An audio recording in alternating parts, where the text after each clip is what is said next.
Hi there, Alexey Pashkov's here, and boy do I have a story for you today. Well, two stories actually. A few years ago, while still living in Russia, where I'm from originally, as you probably have learned about me by now, I embarked on a road trip. I visited some old cities like Vologda and Rostov, and I really wanted to make it to Переславль-Залесский. And by the way, this name in Russian literally means a city beyond the forest, which is exactly where it is. And let me tell you, the road through that forest was not good. I particularly remember this gigantic puddle of mud in which my Ford almost got stuck. And with no bars on my phone, had I stuck there, well, local bears would probably be excited to make an acquaintance. So why all that risk?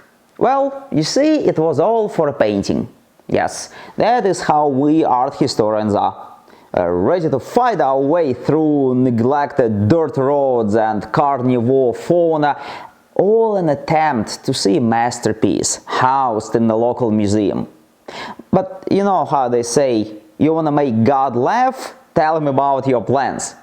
So I didn't quite make it to Переславль that time. I missed seeing the painting in person, though I was really eager to. Well, instead I've decided to create a video for you about it, because this painting deserves your attention.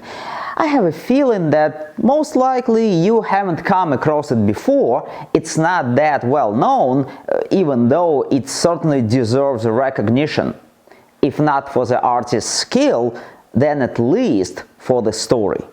So let's talk about both. The artist was Pavel Svidomsky. He was a classicist who lived in the late 19th century in Russia. As for the painting, it's titled Fulvia with the head of Cicero. And of course, to understand why this woman with a wild gaze is so ecstatic, and why she is, mind you, sticking pins into the tongue protruding from the lips of the severed head, and why she is doing it with such unmistakable joy, well, to grasp all that, you need some knowledge of ancient Roman history. Luckily, your humble servant is a historian by education, so you have come to the right place. Let's jot your memory real quick. Now, about Cicero. I'm sure you've heard about him before. The famous Roman speaker and politician who lived through some tough times.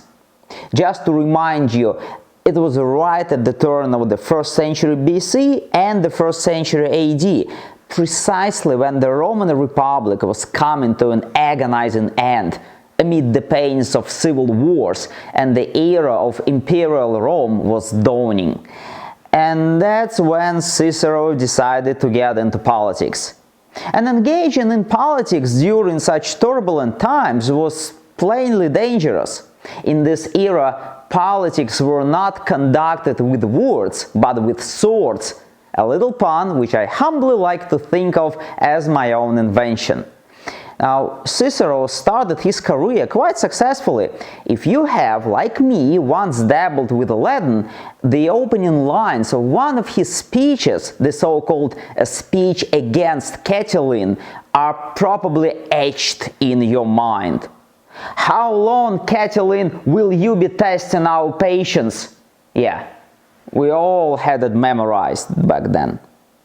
And indeed, Cicero played a crucial role in crushing the conspiracy led by that ambitious Catiline. That put him on a map as a person to be always reckoned with. But then, on the grand chessboard of Roman politics, more experienced and formidable players entered the scene. Just to refresh your memory, Rome's transition from a republic to an empire occurred through two so-called triumvirates, two occasions when three politicians divided up Rome and all its provinces among themselves. The first triumvirate included Caesar and Pompey, and there was another guy not that important. So Cicero, despite being generally in political opposition to Caesar, has made it through the storm quite successfully. You see, Caesar, being a shrewd individual, always showed generosity to his political adversaries, unless pushed to do otherwise. So Cicero survived the first triumvirate. And perhaps this instilled in him a false sense of confidence. After Caesar's assassination, when the second triumvirate emerged, featuring Octavian Augustus, who would eventually become emperor, Mark Antony, destined to be Cleopatra's lover and meet a tragic end alongside her, and again a less significant figure, Aemilius Lepidus. So in that time, Cicero made a grave error by resuming his political commentary. His mistake was twofold: directing his speeches against Mark Antony and against his wife, the infamous Fulvia. Now, Cicero didn't hold back on the sarcasm when referring to Fulvia. He would say things like, "Mark Antony, your wife hasn't fully repaid her third debt to the Roman people yet." And Cicero was alluding to Fulvia's first two husbands, who conveniently passed away during civil wars, while the third one, Mark Antony, was still alive. And according to Cicero, it wouldn't hurt if Fulvia settled this third debt to the Roman people too. Women don't take kindly to irony directed at them, and Cicero should have known that. Alas, whether he was unaware or simply disregarded it, we may never know. But it proved to be a grave oversight, because when the third triumvirate was formed and the empire was once again divided among those three politicians, prescriptions were announced. It was a brilliant political tool, invented about a century earlier by another Roman tyrant, Sulla. At some point, Sulla realized that putting political adversaries on trial, even with the predetermined verdicts, took too long because it involved dragging people to court, appointing judges, etc. I mean, all this legal procedure is quite a hassle. And every experienced tyrant would tell you that you should try to avoid it all along, if possible. Well, Sulla made it possible. When he came to power, he announced lists of undesirables. Prescriptions was the term for those lists. Anyone bringing the head of someone on that list received a monetary reward. It operated kinda like a pawn shop. Bring the goodies, get paid, where it came from, no one cares. The triumvirs adopted this method, and Cicero found himself on those very prescription lists.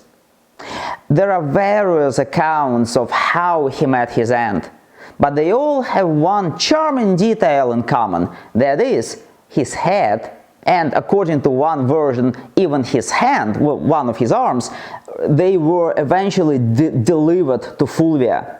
And this very Fulvia, truly the embodiment of vengeance, found amusement in sticking sharp pins into his once eloquent tongue. Oh yeah, she had quite a wit. Now, Swidomski has captured this moment in his painting. While its artistic merits may be moderate, I believe the chosen plot is genuinely intriguing. So, concluding our tale, let me say that, upon reflection, knowledge of art can be quite beneficial. It's not just pleasant or interesting, it can also offer practical value. After all, the story of Cicero is highly instructive, especially for us living in the time of social media and digital transparency and, of course, cancel culture. Those of us who talk too much and too recklessly may find themselves in quite a predicament. So if you, for instance, God forbid, delve into political arguments online, this example can be quite instructive. And Swidomski's painting is like a warning sign, only super appealing. So consider me telling you about it a gift, and use it wisely.